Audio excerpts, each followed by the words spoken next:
Do not buy a camera without watching this entire video. I promise I will save you time, money, and stress because yes, I know this isn't an easy decision to make. We're gonna cover everything that matters, the features you need, the cameras that are worth the money, and most importantly, what makes sense for you and the content you're creating. My name is Anthony Gallo from ContentCreator.com. Let's dive into it.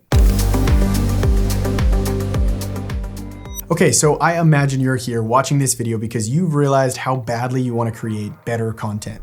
Whether that's content for your YouTube channel, social media, maybe you're looking to ditch the 9-to-5 and go full-time as a videographer doing weddings, music videos, or a content strategist shooting commercials for brands, or maybe you want to create an online course. It doesn't really matter. Big picture, there are so many amazing things you can do as a content creator, but the big elephant in the room that stops so many people from ever getting there is right here. The camera. Buying a camera is like buying any other big thing in life. It's filled with stress and can be super overwhelming, primarily due to the fact that there are so many cameras to choose from. There's new ones coming out every single month. The list of camera features stretches about a mile long, where each feature could have its own dedicated explainer video. And to top it all off, there's still so much personal preference involved in the decision-making process. What matters to you in the content you're creating could be vastly different than the next 5 people to watch this video. So as much as we just want somebody to tell us exactly what camera to buy, it has to be an internal decision. You probably know this already, but I had to set the stage nonetheless. What we're gonna do moving forward is comprehensively cover all of the major things you absolutely need to know about cameras before making a purchase, and then we'll end the video by making specific camera recommendations based on the 2 things that matter most. First is your budget. We'll start from the ground up, basically no budget whatsoever, and work our way up into the pro cameras. And second, the type of content you're planning on creating. I want to attach the important features to the specific creator, so you'll know exactly what matters most for you. All right, so it's time to start covering the different things you need to know about cameras before purchasing. And I've categorized all of them into 3 primary buckets. And the first one, I'm sure, is at the top of your list when it comes to cameras. This category of considerations has to do with video image quality. And we have 4 things that you need to be aware of. Up first, we have the camera sensor, which, as you can imagine, has a massive impact on the quality of your videos. With camera sensors, size really does matter, and there are a lot of different sizes out there. At the top, we have what is called full frame, and if you have money to spend, this is what you want. The reason you want a full frame sensor is because sensors are made up of photosites, which are like little cavities on the sensor that collect the light data passing through the lens and convert that light data into the final images and videos we see. The larger the sensor, the larger each individual photosite can be. Large photosites mean we collect more light data, which impacts the quality of our videos. It sounds technical, I know, but here's how it translates in the real world. A larger sensor will film much better looking videos in low light scenarios, which, despite how it sounds, is most of the places that people are filming videos. Basically anywhere that isn't extremely well lit, like outdoors in the sun or in front of large studio lights, is considered low light in the world of content creators. Tons of beginners complain that their videos look terrible when in reality they just don't have enough light in their scene. So having a camera that works well in low light will mean you have much more versatility to film wherever you want without adequate lighting and still get good shots. Larger sensors will also naturally create more of that dreamy background blur that is typically associated with very expensive cameras. Now, there is a lot that goes into creating that dreamy background blur. We could have an entire video on it, which we do in our full online course, 14-Day Filmmaker. More on that later. But all you really need to know here is that a camera with a larger sensor will produce more background blur than another camera with a smaller sensor using the same exact lens. The 2 shots you're seeing right now on screen are a good example of the difference in background blur. See how on the left it's significantly blurrier? Well, that's because the left is a full frame sensor camera and the right image is from a crop sensor camera. A crop sensor is what we call any camera that has a sensor smaller than full frame. We call it this because on a crop sensor camera, the image is actually cropped in, meaning the same video shot on a crop sensor camera will appear slightly more zoomed in. It's really not the end of the world though. You just want to make sure you are aware of the crop factor and you get a wider lens to get the same look that you would have on a full frame camera. Okay, so that's camera sensors, which when it comes to image quality, it's extremely important to understand. Up next in this image quality section, we need to touch quickly on resolution, mainly because if I don't, I know people will comment and ask. Resolution does impact video quality, but not as much as people think. It represents the total size of the video captured in pixels. Full HD or 1080p resolution is 1920 pixels wide by 1080 pixels tall, which is where the name comes from. You probably know this already. 4K video, on the other hand, is 3,840 pixels wide by 2,160 pixels tall. It's literally 4 times larger than 1080p. So higher resolution means more pixels in the video, which will make it look more detailed, especially if the final video is being played on a large screen. But to give you a practical example, the video you're watching right now was shot in 4K resolution. It looks pretty nice, right? Well, this video is the same scene but shot in 1080p resolution. Notice how it's smaller? I mean, of course you do, but let's bring it up to size and match the 4K shot so we can compare. Now let's switch back and forth between the two. It's not really a huge difference at all, right? Okay, enough ranting. So resolution is important when it comes to video image quality, and ideally we want a camera that can shoot in 4K. The biggest benefit of higher resolution footage for online content creators like us is we can punch into the 4K footage while still retaining that detail due to all those extra pixels. Okay, up next we have dynamic range, which I think is 10 times more important than resolution, but it's talked about significantly less. Dynamic range is a camera's ability to capture detail in the highlights and the shadows of an image at the same exact time. This is what bad dynamic range looks like. See how the highlights are all blown out and the shadows are crushed? There's basically no detail in either of these areas. Now, this is a good example of dynamic range. See how much extra detail we have in both the highlights and the shadows? That's indicative of a camera with good dynamic range. So it's pretty straightforward, and dynamic range is measured in stops. The more stops, the better. 12 stops is okay, 14 stops is good, and 16 stops and up is like freaking great. Now, what's really cool about dynamic range is the fact that it can be boosted like crazy by software enhancements. And a really good example of this is your smartphone, assuming you have one that's somewhat recent. This shot that you're looking at now was captured on my $4,000 Sony a7S III setup. It's very pretty, I know. Now, this, on the other hand, was shot on my 2-year-old iPhone 13 Pro. Check out those mountains in the back. See how they're blown out on the Sony, but still have plenty of detail on the iPhone?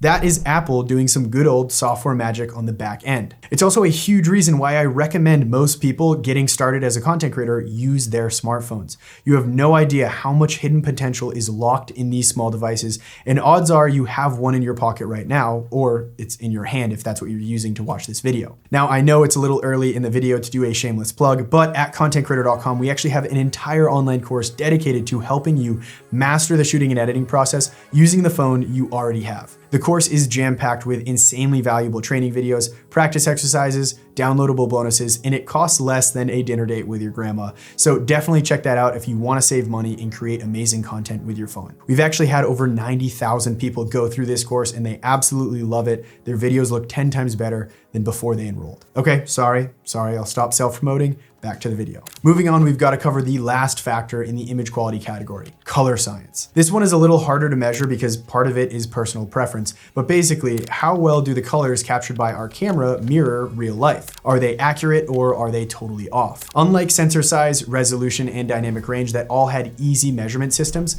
color science is more of a range, you could say, but the easiest way to make a judgment is to just look at sample footage coming out of the camera you're interested in and ask yourself if the colors look real. But nowadays, pretty much all cameras coming out have really accurate and true to life colors straight out of camera. One brand isn't really better than the others, it's just a matter of which style you prefer. And personally, now, the most modern cameras, I like Canon and Sony. And usually if colors look bad, it's more often than not user error, like messing up white balance, which will look really bad. Now, without getting overly technical here, there are 2 advanced specifications of a camera that impact color science, and I want to briefly touch on them just so you know what they mean when you see it. The first setting is called bit depth, and it relates to the total number of color shades that a camera is capable of capturing. 8-bit color is pretty standard on most cameras, and it represents 16.7 million shades of potential colors. 10-bit color, on the other hand, is usually reserved for higher-end cameras, and it increases the total number of possible shades to just over 1 billion. Yes, and I know how big of a jump that sounds from 16.7 million to 1 billion color shades, but it's likely nowhere near as drastic as you think, and if you're stuck with a camera that shoots in 8-bit colors, don't worry all that much. All it really translates to is slightly more accurate and deeper colors. Now, the second camera spec about color is called chroma subsampling. This one's a rabbit hole you can spend a lot of time going down if you want, but generally speaking, it refers to the amount of chroma, or color data in an image, compared to the luma, or light data. Ideally, we don't make any sacrifices at all with color data, but to help cameras process the videos that they're capturing, usually we sacrifice a little color or chroma data. So to give you actual numbers here, 420 is pretty standard for most cameras. However, if you see a camera that has 422 chroma subsampling, just know that its colors will be slightly deeper and more accurate. That was pretty advanced, I know, so don't worry if all of that went over your head. Just keep in mind, if you're buying a camera that's been out for a few years, really look at that sample footage and analyze if the colors look off. At the end of the day, that's all that really matters. Now, that does it for our image quality category. And it's kind of crazy how something so important can be boiled down to just a few major factors. We still have a long way to go though, because our second category out of 3 is a big one that tons of people overlook, and it bites them very hard in the butt. This category is ease of use. Big picture, you want to buy a camera that suits your needs. For a lot of people, if the content creation process isn't easy, they just won't do it. So buying a camera that makes creating content as painless as possible is key. All right, diving right in, factor number 1 in this category is portability. It's really straightforward. Do you want to lug around a 5-pound camera setup that requires its own special bag, or do you want to have a camera that could potentially fit in your pocket? Ironically, when I first started scaling a video business, all I wanted was bigger cameras so I'd look official on set and demand respect from everyone, because who likes a small camera? So I got the Canon 1DX Mark II because it's an absolute brick of a camera and I really loved it. But over time, I did find it made traveling a pain. It can get heavy on long shoots. I needed to buy more storage bags, all that type of stuff. Nowadays, on the other hand, I love small cameras. They're easy to travel, easy to set up, less fatigue, less bags, all that good stuff. Up next, we have autofocus. A camera with good autofocus is going to ensure that your videos are always crystal clear and professional looking. It also makes filming solo infinitely easier because you can just set up your camera, hit record, and pretty much trust that it's going to always do its job. I usually recommend looking for a camera that has the following autofocus modes. Up first is zone autofocus, which basically means you set a zone on your camera screen, and then anything that you position in that zone will automatically become in focus. After that, you want subject or face detection autofocus. And in a perfect world,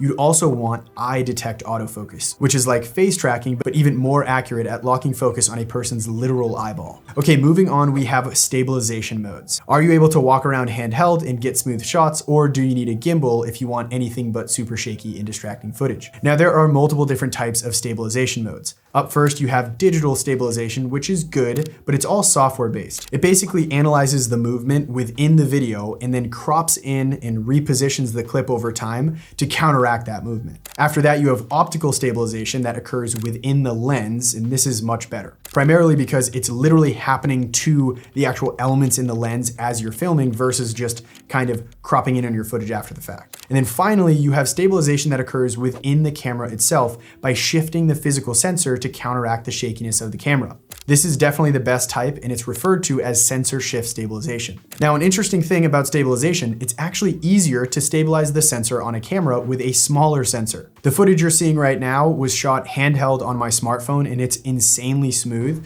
And compare that to this footage, which was shot on my Sony a7S III, which also has internal stabilization, but because of the larger sensor, it's not quite as smooth. Again, it's just something to consider if you really want to be able to film handheld without buying a gimbal. Okay, up next we have reliability. Can you always trust the camera to just turn on and work properly? Or is there always a little added stress that it might just crash on you or corrupt your footage? For the most part, you can trust cameras recording quick clips one after another. Usually what causes issues in cameras is recording for long periods of time without stopping. The process of recording videos generates heat, which can cause a camera to overheat, stop recording, and basically shut down. If you're filming long segments of content like a podcast or long wedding ceremonies, make sure you double check previous reviews on the camera you're looking at to ensure overheating isn't an issue with the camera you want to buy. Okay, blazing through this ease of use category, up next we have general complexity. Think of like long, confusing menu systems, additional settings that just clutter up the screens that only add to the confusion, stuff like that. You basically want to ask yourself if your goal is to become a technical video nerd or if you just want to have a simple camera with only the settings you need, streamlining the process. I see value on both sides of the coin. Settings like log picture profiles, chroma subsampling, focus peaking, compression ratios,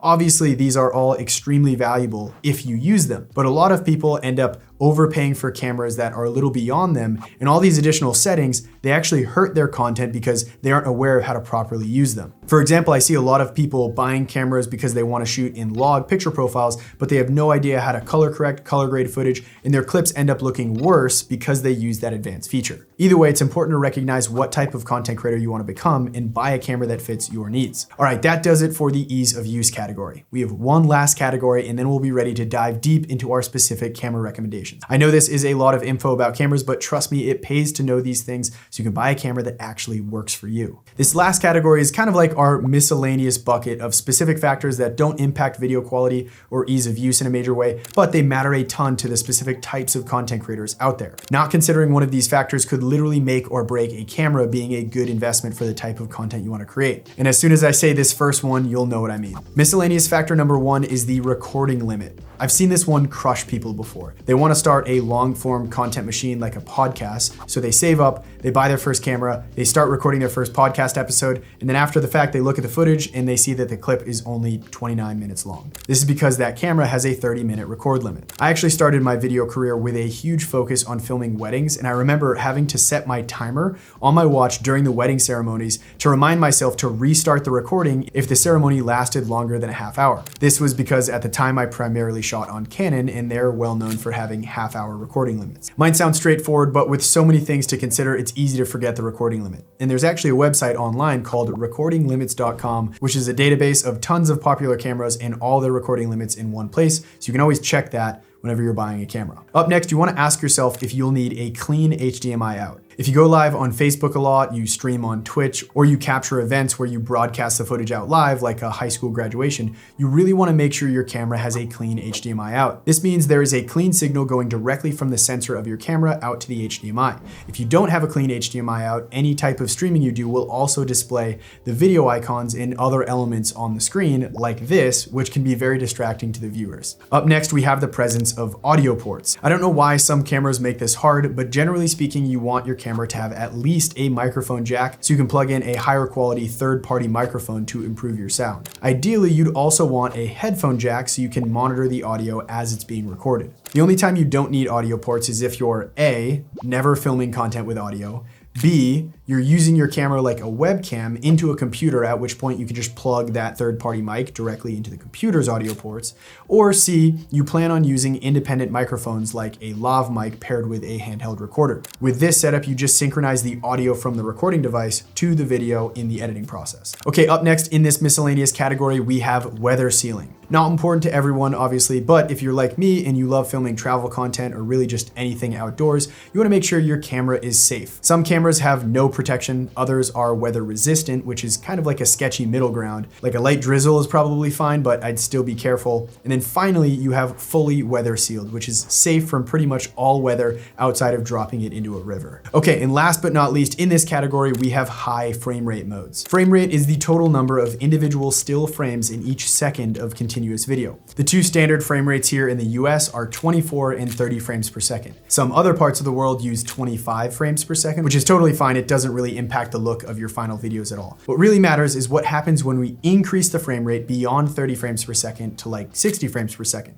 or even 120 or 240. Having these extra frames means we can then stretch the footage out and get smooth slow motion. The more frames, the more we can stretch it. Using a base frame rate of 30 as an example here, we could slow down 60 frames per second footage by a factor of 2, 120 FPS footage by a factor of 4, and 240 frames per second can be slowed down by a factor of 8, which is very, very slow. Not all cameras can shoot in such high frame rates, and usually as you increase the frame rate, you have to sacrifice the resolution. This is why you'll see a lot of cameras capable of shooting 1080p at 60 frames per second, but then 4K only up to 30 frames per second. Slow motion is definitely really cool, but you may not need it. YouTubers, podcasters, course creators, anyone recording talking head content really only needs 24 or 30 frames per second. So paying extra for a camera with higher frame rates is probably a waste. I know personally getting started in video, I was obsessed with slow motion, and I really thought I needed a camera that could do 4K at 120 frames per second, which very few cameras can actually do. Eventually though, I realized that 99% of the content I shot, like commercials, music videos, events, weddings, social media videos, you really only need 60 frames per second. That's what I recommend most people shoot their B-roll at. Either way, you gotta decide for yourself how much slow motion you actually need and how often you plan on needing it. Like I said, I generally recommend 4K at 60 frames per second to be a very good target, which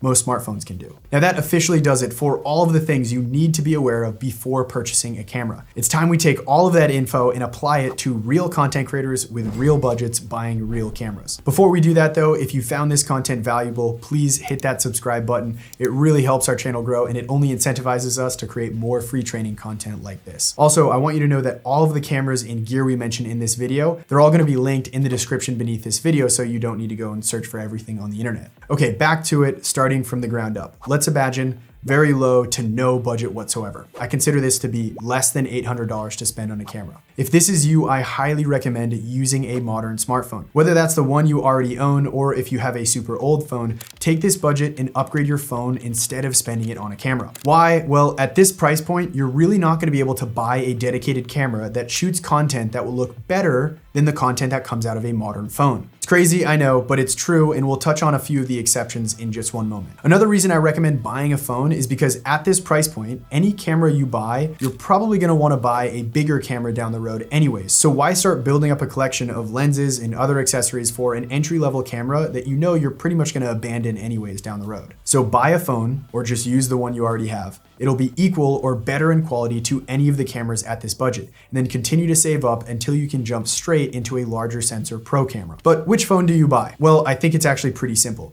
If you want a great phone for video, buy one of the following: the iPhone 12, 13, or 14. And honestly, the base or the Pro models, they're all great. If you prefer Android phones, get the Samsung Galaxy S22 or S23. Same thing, basic or ultra, it doesn't matter. The most recent Pro models, like the 14 Pro Max, is gonna be outside of this budget, but that's totally fine. The iPhone 13 Pro and the S22 Ultra can both be found for anywhere between $500 and $700 online, which is a crazy powerful camera for the price. These phones have multiple lenses built in, amazing video stabilization, some of the largest sensors available on smartphones, and most importantly, they have the best software enhanced video, meaning the computer within the phone automatically enhances the footage. Think back to that example comparing the iPhone 13 and the $4,000 Sony a7S III. This is what I mean by software enhanced video. Combine your smartphone with our $48 online course and you'll have saved a ton of money while still learning how to create amazing content. The only time I don't recommend buying a phone in this budget level is if you fit into one of the following two categories. Number one, you film in a studio setup and you just want a dedicated camera on a tripod ready to go at all times, streamlining the content creation machine. Think a YouTuber, a podcaster, someone recording a lot of talking head content, that type of thing. And then number two is if you want to shoot something really artsy, like weddings and music videos, where having the ability to use longer lenses and push that background blur even further really matters. So let's say you fit into one of these categories. I want to cover 4 cameras worth considering that all fall under $800. We'll start from low to high, and just so you know, all of these cameras are APS-C sized sensors, meaning they're about 1.5 to 1.6 times smaller than a full frame sensor. The first is the Canon M200, retailing for right around $500. This is the cheapest camera on the market that I think is still worth buying. It can film in both 1080p and 4K, although I would say the 4K isn't really that great. It does have good autofocus, it has a flip up screen, it can film up to 60 frames per second in 1080p, so you can do slow motion, and it has a clean HDMI out, so it's good for live streamers or people who need a better webcam. The biggest thing in my eyes is this is the most affordable camera out there with good specs that also supports interchangeable lenses. Lens versatility is super valuable, and being able to get a better lens is one of the biggest factors that can increase the quality of your videos. And we have a full video on this channel about picking the right lenses, so definitely click that and bookmark the video to watch next. I'll also link it in the description below. The only bummer here is the M200 doesn't have a dedicated mic jack, so you either have to record sound using a different device or just stick with the lower quality built-in mic. I'd also still argue that the footage quality out of a smartphone is much better. After the Canon M200, we have the Sony ZV-1 coming in at $650. This camera has comparable specs to the M200 on paper, but it definitely produces a higher quality video. It has more dynamic range, punchier colors, better low light, and it can also film up to 120 frames per second, so even more slow motion. The only reason I struggle recommending this camera is that it has a fixed lens, so no changing or upgrading lenses whatsoever. Now, with that being said, the fixed lens does have a solid range on it, going from 24 millimeters all the way up to 70 millimeters, which is more than enough for most types of content like YouTube, talking head, commercials, weddings, and more. However, at 24 millimeters on the crop sensor, it doesn't get wide enough for things like vlogging handheld and real estate walkthroughs. Also, just so you're aware, there is a newer version of the Sony ZV-1 called the ZV-1 Mark II. It's a little nicer, but they increased the price point to push it out of this budget level, and I really don't think it's worth what they're charging for it. But keep in mind, the release of the Mark II could mean better deals deals on used versions of the original ZV-1. Up after this, we have two cameras that on paper are almost identical aside from a few subtle differences. The first is the Sony ZV-E10. Yes, that is slightly different than the Sony ZV-1 we were just talking about. And then the Canon R50. Both have interchangeable lenses, can film in 4K, they have flip out screens, they have slow motion up to 120 frames per second in 1080p, they have mic jacks, good autofocus, the works. Let's just talk about the differences between the two. They both shoot in 120 frames per second, but the Canon doesn't record audio at that frame rate. They both have mic jacks, but the Sony also has a headphone jack so you can monitor audio while you record as well. The Sony has two dials, one for aperture and one for shutter speed, while the R50 has one dial for both, so you need to toggle back and forth depending on the setting you're controlling. The Canon menu system is definitely a fan favorite. It's easier to navigate, albeit it's not really a deal breaker for the Sony. Then the Sony has no recording limit, whereas the Canon R50 has an hour recording limit. The Sony is also much better in low light. Also, the Sony ecosystem has much more lenses at better prices, meaning easier to upgrade and get more versatility after your budget recovers from the initial purchase. So it definitely seems like the Sony is winning on most of these differences. However, going back to what we talked about earlier with color and bit depth, the R50 is able to shoot in 10-bit color compared to the Sony ZV-E10, which shoots in 8-bit. Overall, what does this mean? Well, the image quality on the Canon is going to be slightly better if you're shooting in that 10-bit mode. But is that enough to outweigh the other key differences that favored the ZV-E10? It's gonna come down to personal preference for sure. Overall, I think if I had to choose one, I'd go with the Sony. Okay, now this is gonna carry us right into our next budget level, which is where we're at now, $800 all the way up to $1,500. So big picture, I honestly recommend sticking with the R50 or the ZV-E10, but now you have the extra budget to buy more lenses that are higher quality. This will upgrade your content like crazy. It's terrible how many people I see buy a camera only to use that basic kit lens without realizing that that's usually the worst lens available for that camera. I'd argue if you have the money to spend over $1,000, save the $100 for the kit lens, just buy the camera body all by itself, and then put that money you saved towards buying one or maybe even two better lenses with a lower aperture, like something in the f1 to f2 range. This will improve your content so much more than buying a more expensive camera and still using that basic kit lens. Okay, after these two cameras, the next upgrade I think makes most sense would be jumping into a full frame sensor. This is key. If you plan on going deep with video long term, the goal should be to get to full frame as fast as possible. I don't really recommend getting an APS-C size sensor and then jumping to another APS-C size sensor. It's not really worth the transition at that point. It's just kind of diminishing return. Save a little extra, wait a little longer, and reward yourself with the better low light performance, the enhanced background blur, and just the higher overall image quality that comes from full frame sensors. Now what's great here is there's really one entry-level full frame camera that I think stands out from the rest in both features and price. That is the Canon R8, coming in at only $1,500 for the body. Now, some people watching this video might be wondering why I'm only recommending Canon and Sony. And there's really no easy way to say this without drawing hate on the internet. It's just the two camera brands that I prefer, and having worked with so many content creators, those are definitely the two that stand out in my opinion. Does that mean I think brands like Fuji, Panasonic, and Nikon suck? No, absolutely not. But this video is already very long and I'm trying not to overwhelm you with too many options. But anyways, back to it. The Canon R8 can shoot in 4K up to 60 frames per second, which is literally what I recommend shooting all cinematic B-roll in. It does this without cropping in at all like most entry-level full-frame cameras do. This 4K is also downsampled from 6K footage, meaning it's even better than most standard 4K footage cameras. It shoots in 10-bit color, 422 chroma subsampling.